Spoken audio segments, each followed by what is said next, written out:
Sahabat kebenaran, hari ini kita akan merenungkan firman Tuhan yang tertulis dalam Markus 10 ayat 17-27 yang berjudul Mengasihi seperti Yesus.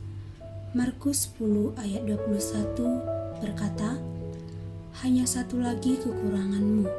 Pergilah, juallah apa yang kau miliki dan berikanlah itu kepada orang-orang miskin." Sahabat kebenaran, seorang hamba Tuhan di Tent Presbyterian Church, Philadelphia mengatakan dalam bukunya yang berjudul Loving the Way Jesus Loves, yang artinya mengasihi seperti Yesus mengasihi. Kapanpun kita berbicara tentang kasih, kita harus selalu kembali kepada Yesus. Kita tidak akan pernah belajar bagaimana mengasihi dengan mengusahakannya dari hati kita sendiri. Kita hanya dapat belajar mengasihi dengan lebih jika kita memiliki Yesus dalam hati kita.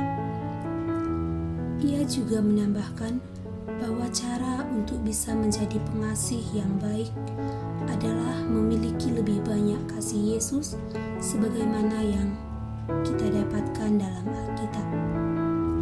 Sahabat kebenaran, dalam Markus 10 ini menceritakan sebuah kisah tentang seorang laki-laki yang Yesus temui di jalan menuju Yerusalem.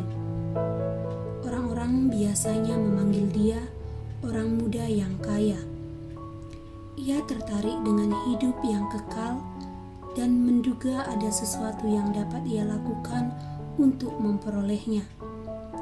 Maka ia berlari mendapatkan Yesus, berlutut di hadapannya dan bertanya apa yang harus dilakukannya untuk memperoleh hidup yang kekal.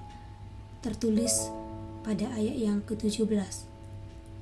Ketika Tuhan menjawab dengan menyebutkan 10 perintah, ia menjawab dengan lantang bahwa ia telah melakukan semuanya.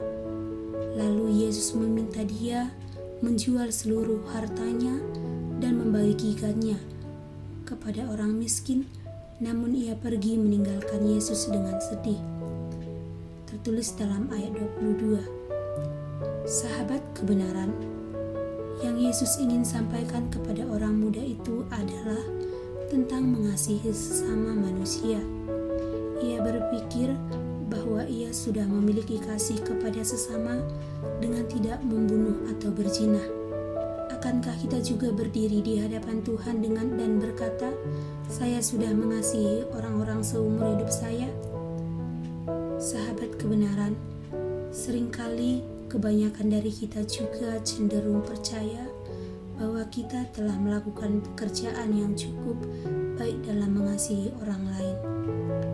Namun, tanpa kita sadari bahwa tindakan kasih kita bukanlah apa yang dikehendaki Tuhan.